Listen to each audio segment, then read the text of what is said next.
It may not be pretty, it may not be great, but you're going to be doing it. And I think that's the value in it. And there's so much learning in that. There's so like, dude, I still way too much. And I've done almost 1,000 interviews as a host. And like, you know, I've lost how many count of how many I did as a guest. Like, you got to realize it's not going to be perfect, but you're doing it. You're adding value. You're getting out there. And I think that's the real thing you got to look at. Today's episode is brought to you by Bluehost. Bluehost is where I host dozens of my websites, and it's the best solution for new websites. Don't break the bank with the bells, whistles, and fees that you just don't need. Get the plan that's right for you today at servemaster.com/blue. Are you tired of dealing with your boss? Do you feel underpaid and underappreciated? If you want to make it online, fire your boss and start living your retirement dreams now, then you've come to the right place. Welcome to Serve No Master Podcast, where you'll learn how to open new revenue streams and make money while you sleep. Presented live from a tropical island in the South Pacific by best-selling author Jonathan Green. Now, here's your host. Today we're going to learn about the power of PR and how you can use it to accelerate your business with very special guest, Jeremy Slate. Jeremy, I'm so excited to have you on this episode. Welcome, and thank you for coming to the Serve No Master Podcast. Hey man, I'm really excited to be here and excited to talk about, you know, podcasting and PR today, because I feel like it's the thing that can help a lot of people go from, you know, where they are to where they want to go. So thanks for having me, man. Yeah, this is a topic near and dear to my heart because I've been messing around with this podcast for 5 or 6 years now, and I've tried different formats. And the thing I've found is that there's a couple of people that just really do really well with it. And there's a lot of people that do like 6 episodes, 8 episodes and quit. Yep. So I'd like to talk about that first hump. How can people stick with it past that 6 to 8 episode limit? And what's causing people to quit? Are they expecting a result too soon? Or are they all making a similar mistake? I think, frankly, like it's expectations to start out with, because I think a lot of people like, do you remember, I'm dating myself by saying this, but there's this like, this is like back in like 2007, there's this South Park episode. And this is back when like YouTube got like super popular, and Cartman thought like you just make a YouTube video and you get the magical internet money. Like people have the same idea on podcasting, right? They think that like they're going to start a show, everybody wants to listen to them. And, you know, that may be true that people may in the future, but like for most of us, you have to be willing to commit to a year, sometimes a year and a half to really make it a success. So I think they don't come into it with the right expectations. They come into it thinking it's going to be the thing that moves the needle right now, and which it may be, but it's going to take time. So you have to be willing to build an audience. You have to be willing to create value and do it for some period of time. I know even for myself, like, and I'd love your viewpoint on this, is it took me a long time to feel like I was good as a host. And I think that's also part of what allows people to listen to you more than 5 or 6 episodes. Yeah. So I started off differently. I started off doing a solo podcast. I did 150 episodes, 5 episodes a week for about a year and a half before I burned out. I just couldn't do it because I couldn't do that much audio content. It's so much content to be putting out about 25 minutes a day, 5 days a week. It's just added up. That's like almost 3 hours of content that I would record, edit it down. And then switching to the interview format, I think there's this trick. It's like, or this catch-22, it feels like it's either I can't get the guest who can bring me new people, or I can get the guest who nobody wants to see anyways. And that's, I think, what holds a lot of people back. You don't know who's going to say yes, and you don't really know the right format. So those are 2 formats I've played around with. I do think that, and this is something that my friend Jordan has a huge podcast, huge podcast. And he interviews like celebrities and presidential candidates, all these people. His friends are like late night show hosts. That's his like circle of friends now because he's living that LA life. And he was talking about the biggest mistake you can make as a new podcaster is like to get that huge interview at the beginning when you don't know what you're doing yet. Like, yeah, your dad's friends with Chuck Norris. You get him for your first episode, and it's such a waste because you haven't built that skill set that it does take a long time to develop. So I think you're absolutely right. Well, it's being willing to screw up, man. Like, you know what I mean? Like you have to like, and at the same time, like one of the things I've tried to do is like look at other people that interview well and see what they do. Like, you know, frankly, Oprah's an incredible interviewer. If you look at some of the things she does, like it's about making a safe space for your guests. It's about asking the right questions. It's about getting them really comfortable so they want to communicate with you. And, you know, realizing that the questions you may have written don't have a ton written, right? Some people over prepare, you know, have 3 to 5 ready to go where you want to go, but then realize it's the follow-up questions that matter the most. So asking good follow-up questions and just looking at other people that interview, man. Like it's don't look at other podcasters if you want to learn how to interview well. Look at people that have been doing this for a really long time. I think that there's something a lot of people don't realize is that if you're watching a late night TV show interview or a high level podcast interview, there's a massive amount of research. that happens beforehand. Yeah. No, that's So huge. Like I just interviewed a guy about John McAfee, which it was the most wild thing I've ever read this book. And I told the author afterwards, like, I think I am more confused than when before I read the book. But the thing I found is like when you come into that level of preparation, you have insight and you have things you can talk about and think and whatever. If you haven't read the book, not that it's easy to do, right? Like it's a lot of time and commitment and whatever, but it changes the game on how you interview. yeah, and the other thing is that you can end up asking questions that everyone else asks, and so you end up just giving a repeat interview, and that's the other challenge. Is someone's like, "Oh, people always ask me that," and when you get that great interview, is you ask the question that no one else has asked, and so I think there's a couple of things, and I think that the only way to find that, in my opinion, like you said, is just to do it a lot, is to watch people that do a lot of interviews, and then to just practice a lot, and that's why it's okay to start with smaller people, like. I'm the same thing. I'm building out this new interview format. And so instead of focusing on the biggest gets I can get, like just saying, who can I get with the biggest traffic? I'm just focused on trying to get people that I think are interesting, that I think my audience would be interesting. Because something that can happen is an example is my friend, he interviewed Gary Vaynerchuk when he had no audience, right? But that was like 10 or 12 years ago. And so sometimes people, they're small when you start, but they get huge. And then those people go and find that old interview you have. So there's like this permanent value, and there's a lot of value in getting people. It's a lot easier to get someone 10 years ago than when they're super famous. So I think there is a lot to be said for like being willing to figure it out and being willing to make mistakes. And you can always edit the episode or take down an episode if it goes really bad. Yeah, I've had some that were rough. I'm sure you have as well. Like I had a guest on one time and there was like an airplane behind him. I'm like, come on, dude, can we handle that? Like, you got to be cool with like, making some mistakes. It's vital to growing. How do you feel about people that do their podcast live? Like another podcaster I know I've been talking to a lot. He does 5 episodes a week with like news anchors and that type of people a lot, or someone with a book, and he's doing 5 a day. And he's like, oh, I record it live, stream it live, edit it in less than 30 minutes and throw it onto my channel. And he's got a massive following. And to me, that like sounds like amazing. That's like a live radio show, right? Like you make no mistakes. You need no edits. I don't know if I could do that. So I know my friend Eric, he's like blown up his YouTube channel doing this. Like he'll like streams all of them live to YouTube, and it's really, really worked for him for growing an audience. But I know for me, like, I grew up like listening to Paul Harvey and like stuff like that on the radio. Like I like the magic of something that's been created and shaped and fashioned. So I don't like the idea of doing it live, because I feel like at the same time, guests show up differently live than when they show up to hang out with you. I don't know if you found that. Like, I find that they show up slightly different and a little bit more chilled out when they know it's going to be edited and whatever. So I feel like you get a more real conversation. So like I said, I've seen it work for growth, but at the same time, I prefer doing it the other way because I really feel like I'm creating something. Okay. So going back to where we started out, someone starting out, they've heard some ideas from us. They're thinking of launching their podcast. What's the best format for a beginner? I know there's like all these different formats, whether it's a comedy podcast or an interview podcast or a solo podcast. What are some things they need to put in place in addition to their expectations to start the podcast off on the right foot? Well, I think first and foremost, interview formats are just easier. Like frankly, like I know you mentioned you did something that was like your own content pre-written for like hundreds of episodes, which, dude, that takes a lot of work. People don't realize the amount of prep work that goes into creating a 25-minute interview. Like there's a lot of work that goes into that. So to me, I think interviews are easier, but like you said, it's a good idea to start a little bit smaller when you don't have a ton of chops, and be willing to do 100, 200 interviews to get your feet under you and really feel like, you're doing well with that. So I would say that. And I'd say number 2, like realizing audio and video do matter. A few years ago, it was a lot more audio only podcast. Now we're going towards more people using video.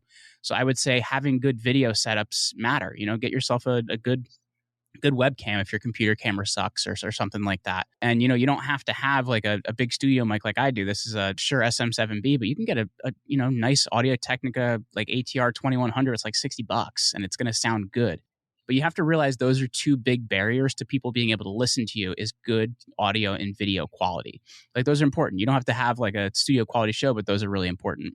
And I think, as I said, interviewing is a great way to start, because content-driven episodes, man, they're hard because they take a lot of writing, a lot of format. And I don't know, like first time I did a solo episode, man, I sounded weird. I sounded uncomfortable, and those can be hard to listen to as well. So how long like, should someone wait to expect something to happen? Like, I know with SEO, they say, oh, you should start to see results in 6 months. And with TikTok, they're like, you should have a following in a week. So how should someone calibrate their expectations so that they know if something's wrong at a certain point, or they're not jumping to the gun too soon? What's that right, like, time frame?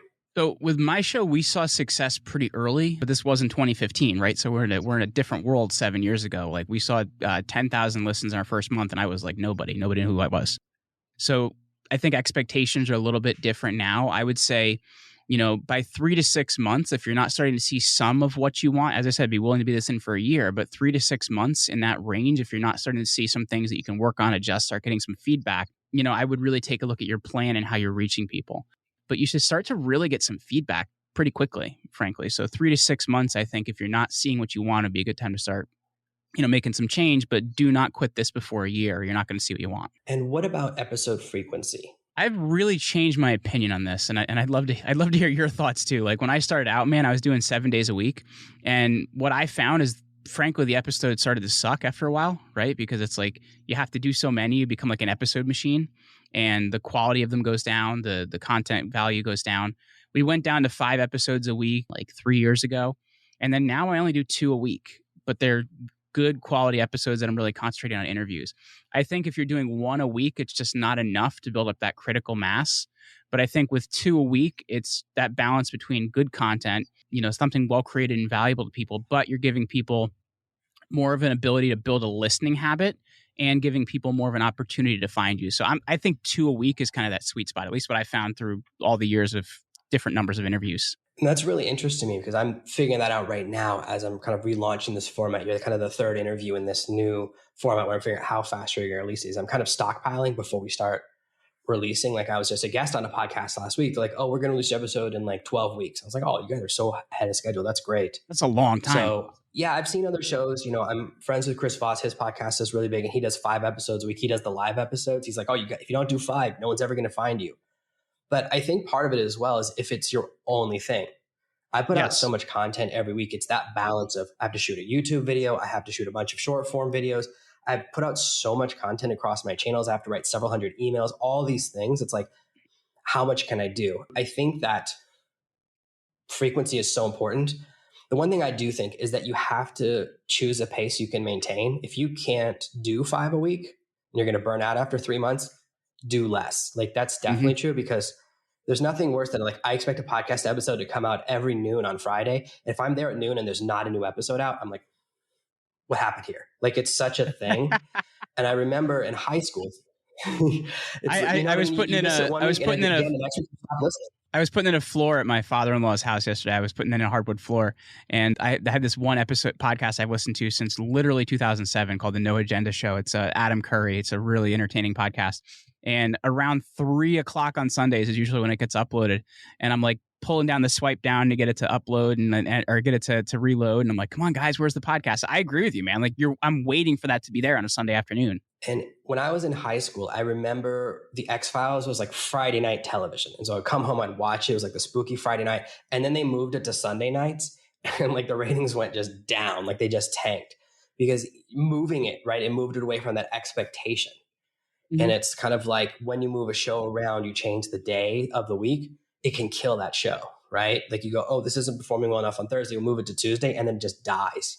Because that expectation, we expect that regularity. It's like if the newspaper gets delivered late, for people to still get a newspaper. So I think that's interesting. Now I'm like, oh man, I need to do 2 a week. I need to push that. So I think the biggest thing to me, is having a process. The thing I've learned growing my business more than anything else is you have to have a process. And so we've been doing a lot of work in our project management software, ClickUp, like planning out how we're going to recruit guests, how many can have in the queue, how do we know where it's in the process, what we need. So we can't publish an episode until we have the mini clips and social media stuff to send to the guests if they want to share it, so that we can go, oh, if you want to share, here's a great clip of you looking amazing, without it being that hard pressure. And all of that has to be ready like a week before you email the guest. So that's part of what we're working on is our process. But I think a lot of it is people are afraid of outreach and they don't know how to calibrate. And the only way to learn is to do it a lot. My business is like 95% outreach based. That's how I meet people. We do a lot of cold emails. And what I look at is if I send the email, I get a certain response rate. If my team sends the same email, it's about half that rate. So rather than like put pressure on them, I'm like, well, just email twice as many people. And so this is for some of the other things in our business. So it's the same thing. And the other thing about podcasts is most people will say yes. They don't check. Like when I'm on someone else's show, I don't look to see like how popular the podcast is or not. I don't have time to do that. If my team, like I was on a podcast last week, my team goes, these guys are cool, be on their podcast. I go, okay. I don't know anything else. And most guests, we don't do that. We don't, unless you're at, I guess, the highest level. But I know that one of my followers reached out to someone like a scientist he really looked up to. And the scientist was like, I'd love to be on your show. And he was like, what do I do? I didn't expect a yes on the first ask. So I think that you'll be amazed how many people say yes. And it's a lot of it is the way you ask. And maybe you can talk about that because you're really an expert at outreach and getting amazing guests and reaching to amazing people. What's the right way to approach someone versus the wrong way? So you were talking about outreach. And so here's the interesting thing I've found. I had a booker for years and we'd get some cool guests and it was great. Do you know what I found, frankly? Number one, I found Twitter is the best tool to use for guest outreach. I've had so much more success DMing people on Twitter. But number two, I found that when I reach out to my guests myself, I get like 80% of the ones I want just by reaching out myself. And I don't spend a ton of time on it. I spend an hour every couple weeks. And I have a very particular reason that I reach out to them about what I want to talk about. You know what I mean? Like I find when you're ambiguous about what you want to discuss, it can be hard to actually get that interview. So you reach out to them, you tell them exactly what you want to cover, why you want to cover it, and why this is the right format and forum to do it. And I've had a lot of success doing that, frankly. That's interesting. I think that in my experience, the most important thing is to let the person know you know who they are. So I don't know if this happens to you, but I get a lot of automated emails from SEO companies or from people that will help me learn how to make products. I was like, well, that's my area of expertise. Like that's the craziest one I get. And things like that. And you can tell, or people who offer to give me a free blog post and they feel so automated and so impersonal. Like they don't know the name of my book. They don't know anything about me. They just go like, dear owner of website. And I know that's the worst way to do it.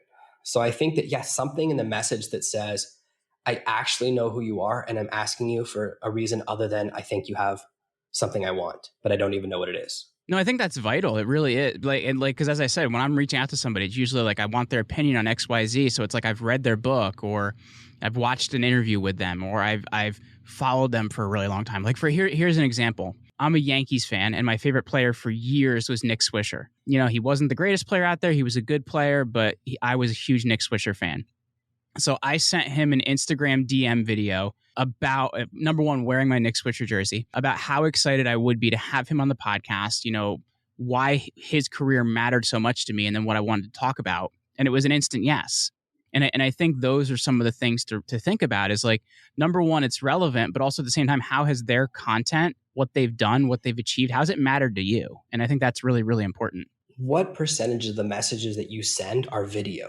Very small percentage, actually. It's a very small percentage. It's usually like Twitter DMs, as long as their DMs are open. So what I'll do is if their DMs are open, I'll shoot them a message that way. And it's usually a text message, which is like to the point of, why their work matters to me, what I want to discuss and how long it's going to be. Because when you think about busy people, those are the things they need to know to make a decision.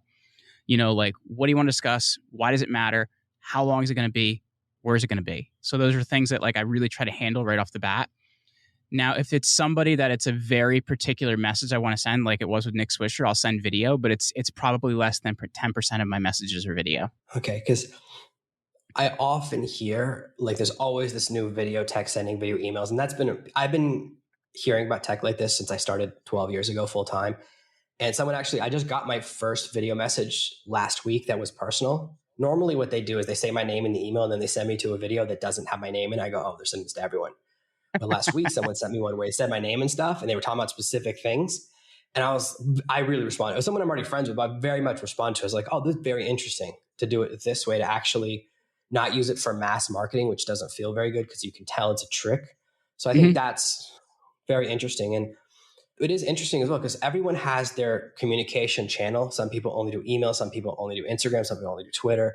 And so meeting people where they are, I think that's a really, really good idea. Now, should someone who's they go, okay, I want to start my podcast next week. You guys got me excited. Should they start chasing that big guest? Like, how should they start their initial process? Like, is it okay to just get anyone who will say yes at first and start there? Or should they start out with a certain level of outreach? Like, what's that right baseline? It's interesting because as you and I like already spoke about, I think it's good to get your feet under you by like kind of being okay with messing up a little bit. But I think at the same time, like it's a good idea to shoot big. Like I shot big right out of the gate, and I had some email exchanges with some cool people. Like the first person I reached out to was Seth Godin, and Seth was super cool. He's like, no, when you get to 400, let me know. He was episode 400, but like you have to be willing to kind of do that and put yourself out there because I think some people won't take the risk. So I'm kind of like, I don't know, man. I'm torn because I know for myself, I took some big shots in the dark right away, and I had some luck, and we kind of figured it out. But I do think you need to get some experience under you.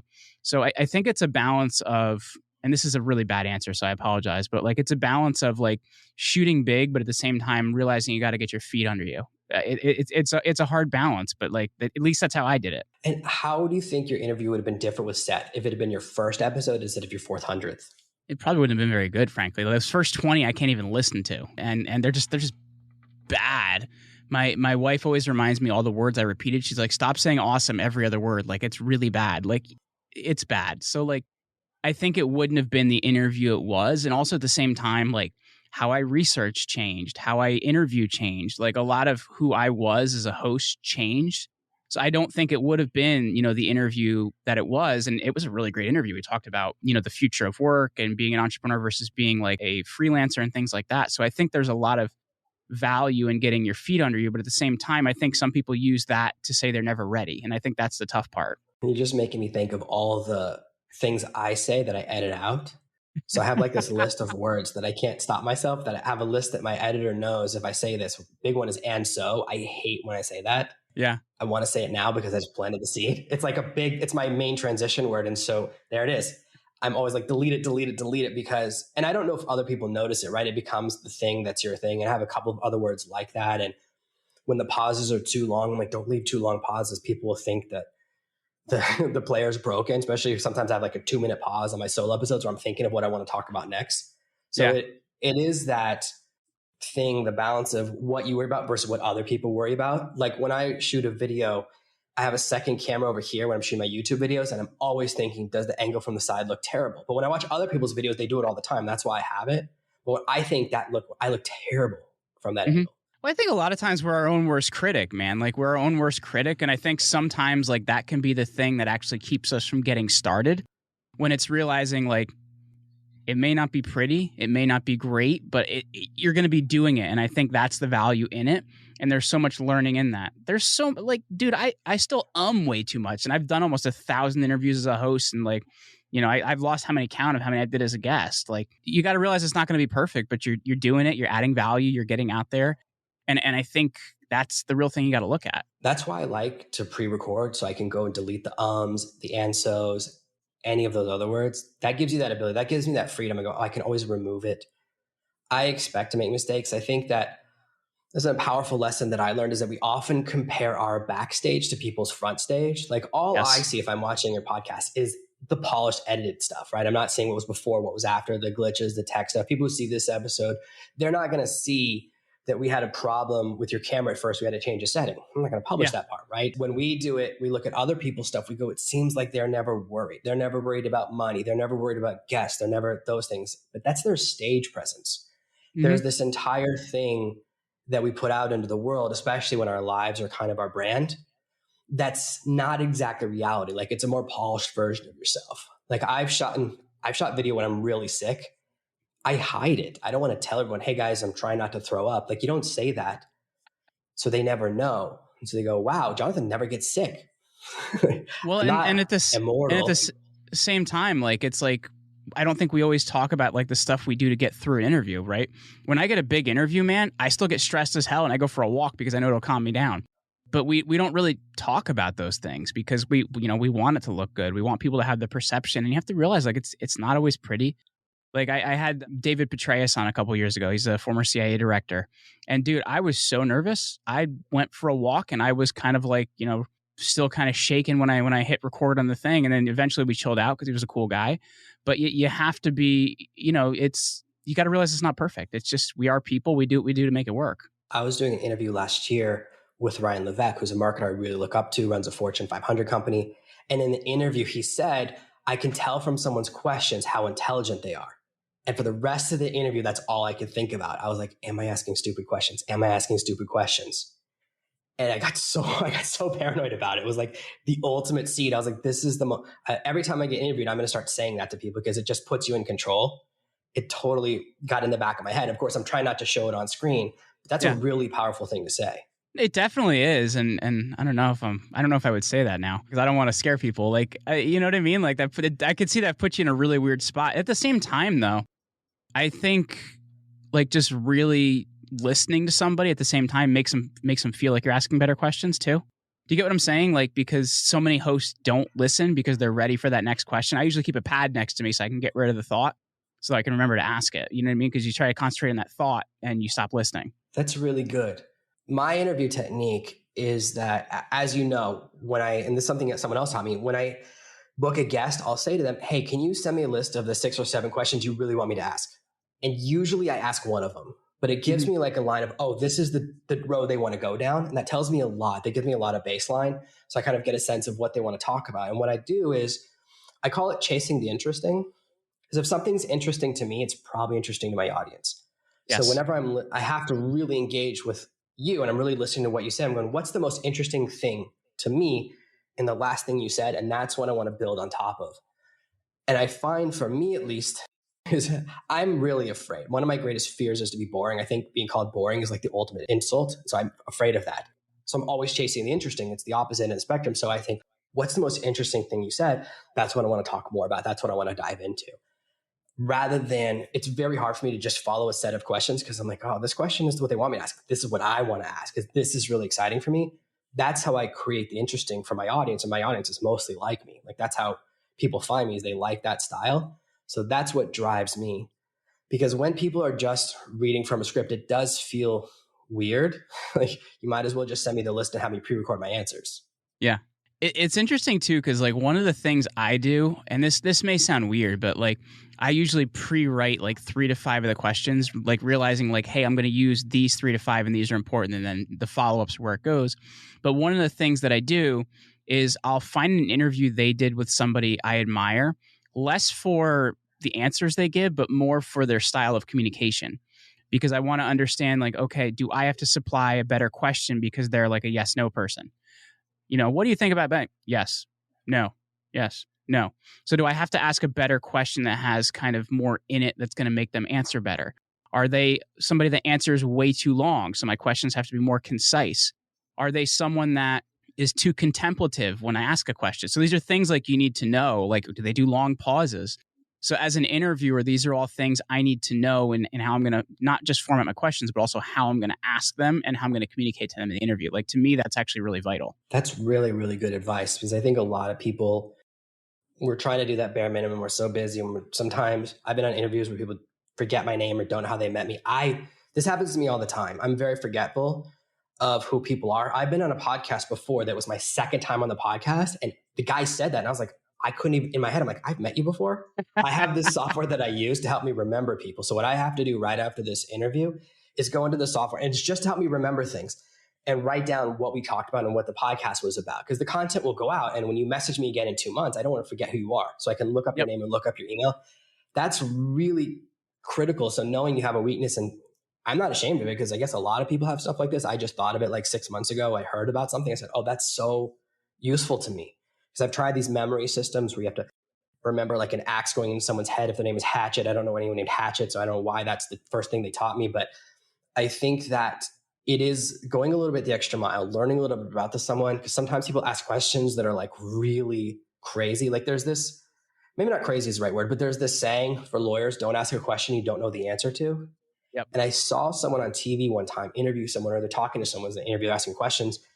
And he talks to this lady. He says, oh, where are you from? And she goes, New Orleans. He goes, how's your family in Katrina? And she goes, 2 of them died. That's why you don't ask that question. That's a really bad question to ask. How's your mom? She died 5 years ago. Oof. Okay. Sorry, man. That one can be unexpected, but asking about a natural disaster. And look, I was in a natural disaster. I was in a tier 1 natural disaster as bad as it gets. Like Katrina, except for I was in a wooden house with a roof. I don't like to talk about it. Okay. And we can get into the whole thing about how men don't talk about their emotions, which is a whole thing. It's hard to talk about that stuff. But when it comes up, and it came out on the last podcast I was being interviewed on, I was like, I have to talk about it because it's a huge thing and I get that, but I don't like talking about it. I understand people not wanting to talk about their bad stuff. And I'm not that format of podcast, right? Like this isn't a hard hitting podcast. Like I remember one time someone was asking Jon Stewart, why don't you ask hard hitting questions when you have someone on your show? He's like, I follow puppets who do crank calls.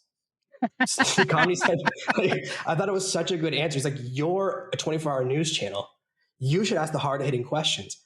I'm definitely on a comedy channel and that calibrates you. So I look for a sense of rapport with my guests. I only interview people that I like. Like I would never finish it. If I hated you, this wouldn't be happening. I would shut it down because I've been on calls before. I was on a call with someone about a year ago who made me hate him in about 7 minutes. And I was like, this is very impressive. I said, I want you to know that that's the fastest anyone's ever done that to me. And my wife knows I'm sour. My natural instinct is to not meet new people. Like I am not friendly. I'm past that phase. I'm past 40 where I'm like, I don't want to meet new people. I only meet people through work because that's my job and I like meeting people there. I don't have any friends in our neighborhood. Like we got invited to a party at the neighbor's house like 2 weeks ago and we went and it was kind of fun, but we left. We're the first ones to leave. And we haven't been invited back since. So, well, I'll tell you what, man, I'm very quick to abandon ship on a conversation that like makes me feel bad about myself. Like I had talked to a guy, and this is also like when I'm looking at like clients we want to bring on board, right? Like if they make me feel bad or one of my salespeople feel bad in the sales process, even if I take their money, like they're going to be like a wrecking ball to my company. And that's something to be thinking about. Like I had a call with this guy and he was willing to pay me in full for our services. But his opinion of PR agencies was they're all criminals. None of them get a product. They all suck. And I may not like you and I may ask you for a refund in 6 months. I'm like, wow, man, that's all great stuff. I'm sorry to hear that. So I don't think we're a good fit for each other. I wish you the best of luck. I mean, here's a couple agencies you can give a call, but it's not going to be us. Sometimes you got to be okay with that and like realize, you know, like when people are making you feel bad about yourself and their communication, that's one of the first indicators of me, like we shouldn't be working together. Yeah. Anytime someone mentions the worst case scenario or them betraying you, like asking for a refund or saying, oh, I can always charge back on day 179. If you know that and that's something you're thinking about, that's not my culture. Like I don't do a lot of refunding, that kind of thing. Like that's not how I approach business and life. And anytime it's kind of like when you start a relationship and the first thing you say is, well, like, how are we going to divide our CDs if we break up? That's not a first date conversation, but that's kind of the same thing you're talking about there. I think that's really good because a lot of the time, especially if we think you're here and your guest is here or like the client, whatever, you will act in a different way because you are looking up the mountain at them, whether they're on a pedestal or they're just more successful than you. And it can cause you to act in a different way than if it's a guest you don't care about. Like, have you ever met someone who's a celebrity and you didn't know who they were? And so you acted really normal. There it is. And everyone else is acting really weird, but you're acting so normal. So that allows you to have a much better conversation. That happens to me a lot, actually, because I'm not somebody that knows pop culture and I've met a decent amount of celebrities and I'm just somebody that like likes to talk to people. I'm like, hey man, how's it going? Like, you know what I mean? I've been in those conversations a lot and then not realize people are famous. And then after the fact, they're like, hey, that was blah, blah. I'm like, I don't watch TV. I have no idea. That shows us that it's not the famous person. It's the way we act towards them. Oh yeah. When people meet me, they sometimes act that way to me. Like, I'm a little bit famous. I have a best-selling book, doing this for 12 years. I have a little bit of a following. Every once in a while, someone meets me in person who already knows who I am. And I can tell because they do things that are strange. They act like, I guess the best way to say is they act like I'm more famous than I am. And I don't know what the level of famous word act, but they act like, I've had someone bow to me one time. He's like, oh, I'm so sorry to disturb you. And he bowed and backed away. And I was like, that's cool once, because I definitely want to say someone bowed to me one time. But I was really bored. This is the crazy part. I was super bored. The person I was there with at the bar that night had met someone and walked off. I was alone for the next 45 minutes. Like, wish that guy hadn't walked away. Like, he had a golden opportunity. Like, there's nothing better than meeting your hero when they're bored, because that's when they're the most open. Mm-hmm. But that is a critical lesson, is that it's not them, it's you. And so when you act strange, whether it's someone you want, that client, you want to close the deal, you start making promises you shouldn't make, or that guest you want to get. So what are some red flags someone should look for either in their behavior or the guest behavior to know that something's going wrong, and how can they kind of deal with that? Well, first part is I have to handle the bow thing, because that's kind of funny. Like, in my head, when you said that, the thing that came to mind was me. is the guy with the American flag pants in Napoleon Dynamite that's going, bow to your sensei. But anyway, please tell me you've seen that movie. He's like, and I'm famous because I go home to whatever the wife's name was every night. Bow to your sensei. Anyway, when it's not going well, I've actually stopped an interview before and like been like, hey, is everything okay? Like, do you need to handle something? You know, like what's happening? And like, not like I do that a lot, but I have done that before and it's handled the situation. You know, there was one time, as I mentioned earlier, the guy with the airplanes in the background. This is a very memorable one for me because I actually stopped the interview and didn't finish the interview because he was just kind of a jerk and he's kind of famous. So I'm not going to talk about him like by name. I just don't think that's cool to badmouth people. But like, you know, I was like, one of the things I would do is I would ask people like, where can they find you? And this guy like literally said, Google me. And I'm like, come on, man. Like this is about like adding value. So to me, it's number one, like, as you mentioned, a lot of how we react to the situation is a lot of what creates the situation. So I take a look at like, okay, so what am I doing in this situation that's causing this, or how can I improve it? Or if it just literally seems like just something's wrong with the guest, I'll stop and talk to them. Like I've found like, you know, people had family things happening or they actually wanted to reschedule, but they felt bad about my time and whatever it may be. So it's number one, if it really is the guest and it's obvious it's the guest, figure out what's happening. And if they need something, like, and be cool with it. If they need help or if they need to change the time or whatever it is. And the other thing is like, if it's you projecting whatever's happening with you, then take a look at how you can handle it. You know, I think that's the other thing. So let's say you're having an interview and it's going really well, but you kind of feel like you've gone off track. Like you're just talking about random stuff and you feel like there's no more direction anymore. What's the best way to bring it back? Like what's the way to go, oh, something's whether it's something inside you, like you said, you're having a distraction or the other person's distracted. What's a way to bring it kind of back on track to the destination you're trying to drive to? I'm bad at this. I obviously just go like, well, getting back to blah, you know, or as we were discussing in blah, like I find a point where there's like a good point to like do that and bring them back. And sometimes it's something they mention like, oh yeah, you were saying blah. Well, actually we were discussing blah. So I want to take a look at that again. Or, you know, let's kind of get back to, so I guess I sound like those are my rote responses because they are, but like, that's typically how I handle it. Is a host, you got to realize when it's going on too long and when you can redirect and kind of don't make them wrong on that. Like laughing it off is kind of funny as well. Like, hey, yeah, I get it. Okay. But like getting back to where we were, you know, we were discussing blah, blah, blah, blah. And you had just said blah. So I really wanted to know blah. Do you get what I'm saying? It's like kind of bringing them back to the place where you are and just doing it obviously, frankly. So to bring it back to what we were kind of driving towards is I know you have a new book coming out, Unremarkable to Extraordinary. Can you tell me a little bit about where that book came from and how that ties into everything we've been talking about?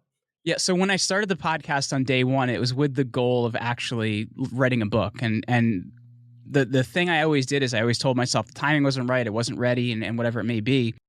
And I finally got to the point where I felt like I could do this. And that was in 2019. I started writing it. And then 2020 happened, which is why the book is not out until, you know, June of this year, being 2022. Because life happened, you know, my dad got COVID, like it was a really kind of tough period of time. So like I stopped writing 3 separate times. You know, I had my second daughter in that period of time. So it was tough in actually getting through the process. But in terms of like, you know, where the idea came from is I've realized that all of us start out unremarkable, right? We're all just people. Some of us start out with a little bit more. Some of us start out with a little bit less. Some of us, you know, have more privilege. Some of us have less privilege, but we're essentially unremarkable. And it's the things that we do that make us extraordinary. And when I've looked at different people, I've looked at people that I've interviewed. I've looked at people I haven't interviewed that I've really admired, like Tom Brady, somebody I've really looked at. You know, he barely started in high school, barely started in college. Wouldn't have started in the NFL if the quarterback ahead of him didn't get hurt. But he showed up every day, worked his butt off, always improved every day, and put himself in position that when things went right, things were going to go really right for him. And I found it to be very interesting with a lot of people I've talked to is they're very consistent. They're not willing to shy away from hard work. But at the same time, there's some other important things about them. Like, you know, they're you know, not willing to not do what they want to do because of the opinions of others. And I find too often we will live our lives for people that aren't willing to die for us. And you have to realize that, you know, unless somebody else is really willing to give their life for you, then their opinion doesn't mean a heck of a hill of beans to where you're going in life. So to me, I think there's these tried and true things that can help someone become the best version of themselves. And that's where my book Unremarkable from Extraordinary came to. And, it's coming out on June 7th, available for pre-order right now. And we're just really excited to get it out there, man. I think that's a really good message. A lot of times other people give us bad advice. One of the things I have learned is when someone gives me advice, I ask them, well, have you done it? Like if someone tells me, don't go swimming out there, it's really dangerous. I go, have you been swimming out there? Have you ever started your own business? The number of people, especially for entrepreneurs, they'll tell you, don't start your own business, it won't work. And I say, well, how many of your own businesses did you start? And they're like, none, I've never done it. I'm like, well, then I shouldn't take advice from you. Like someone reached out to me for marriage advice when I'd only been married for about 2 years. I said, how long have you been married? They go, 11 years. I go, why are you asking me? I don't know how to be married for 11 years. I can tell you how to be married for 2 years. That's all I know about. We look for this advice. We take advice from people that have no idea what they're talking about. And there's this effect, like the whisper effect. If we hear the same advice 3 or 4 times, even though it's a rumor repeating in a circle, we think it's new information and confirmation, which we see all the time on the news, right? One news, like I can't believe now you can report on something someone said on Twitter. To me, that's like reporting what someone wrote in the bathroom. Like it's not real. Like it's not the real person's name. That's not evidence, right? I grew up with scientific methods, but to me, but that's can really affect us. So I think that's really powerful. And what I always see, I think about this is someone says, oh, they're an overnight success. It's absolutely true as long as you don't count the 10 years of preparation. Exactly. Like all the hard work before. If you completely discount all of the hard work, yeah, they are totally lucky. If you erase everything, you very rarely find people that succeed having done nothing intentional. That's Forrest Gump. Like that's a fictional movie. Every single person, like I have a friend from high school, he won the Super Bowl and he wasn't the best player in high school. I remember one time we were in the gym. I have 2 strong memories of him. One time was he was defending me because people were making fun of me for being fat in the gym. He's like, at least he's here. None of the other nerds are here even trying. And I was like, I guess that's a compliment. And then the second thing he said was, he goes, I'm not the best player right now. I'm not the biggest guy here. He goes, but I've got the longest bones. I'm going to keep getting stronger as I get older. And I was like 17 and he won the Super Bowl. Like he was on a winning Super Bowl team. It was amazing to have that vision. So he was willing to stay the course because there were so many guys in my high school who we all thought would go pro. We were one of the top high school teams in the country, like a number 8, number 7, that kind of team. But he was the one guy who made it through and he had that vision.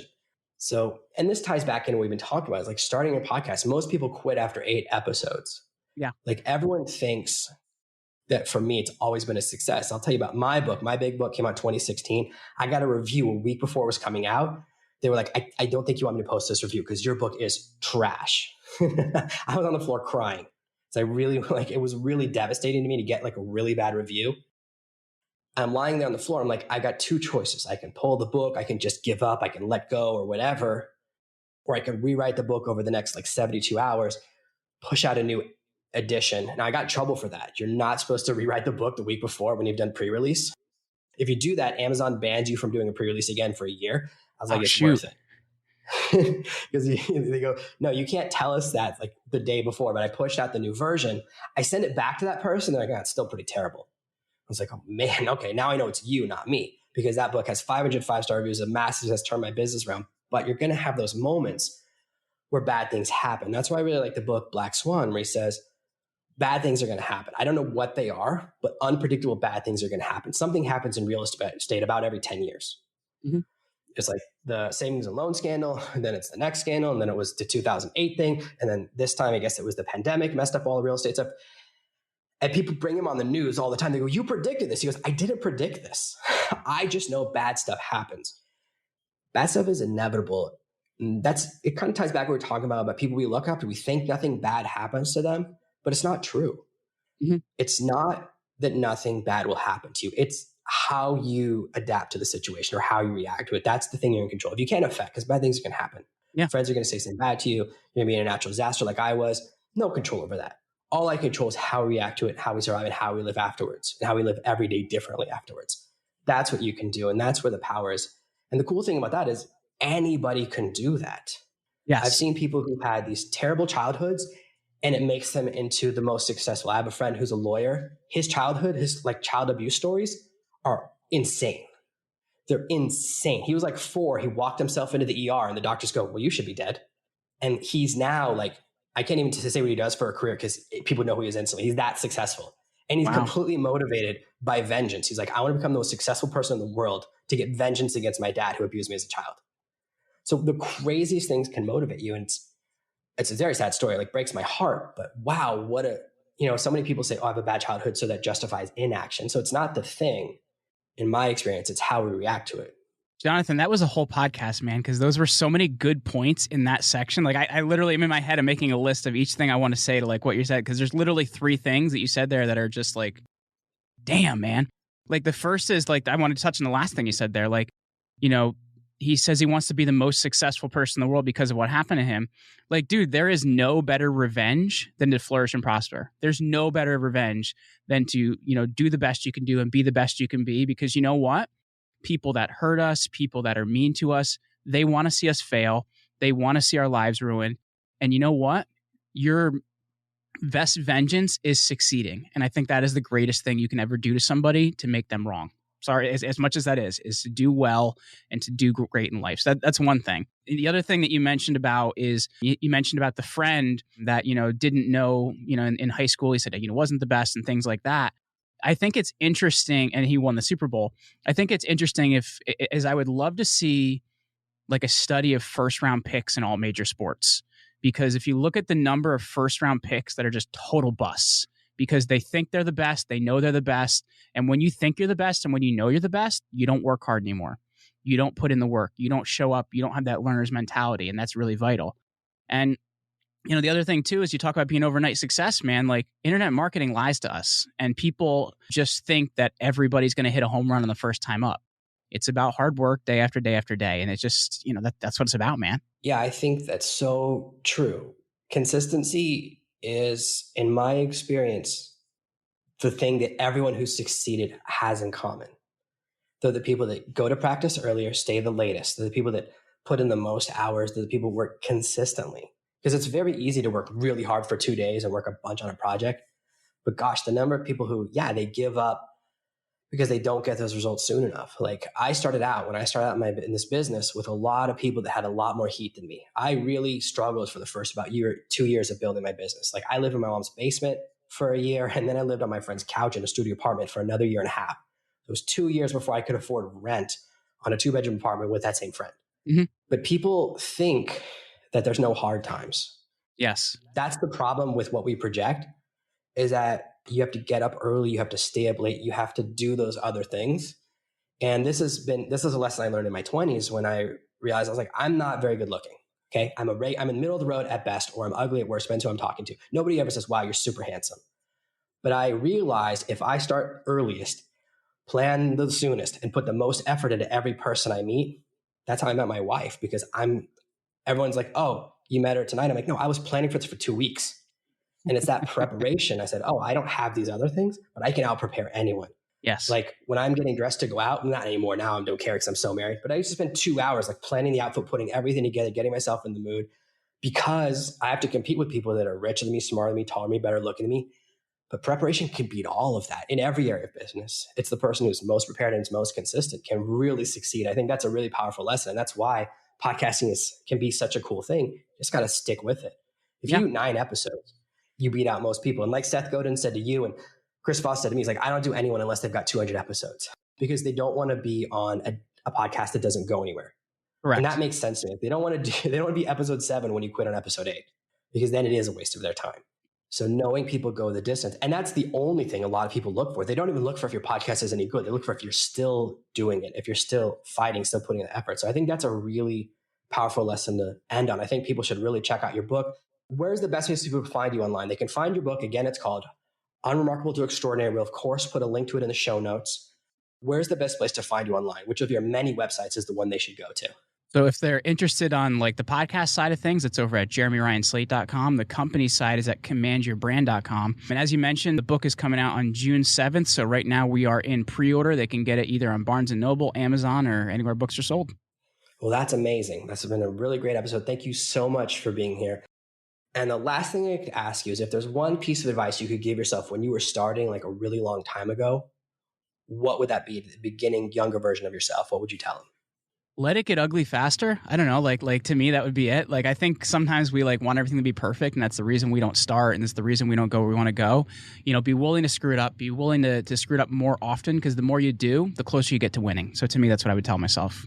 That's amazing. Thank you so much for being here. Appreciate having you on another amazing episode of the Serve to Master podcast. Hey, thank you so much for having me, man. Thanks for listening to today's very special episode. There is nothing more valuable to your business than your mailing list. This is where I make the majority of my income and allows me to speak to my followers every day. Let me accelerate your growth with my 100% free guide, List Building Turbo, at servemaster.com/turbo.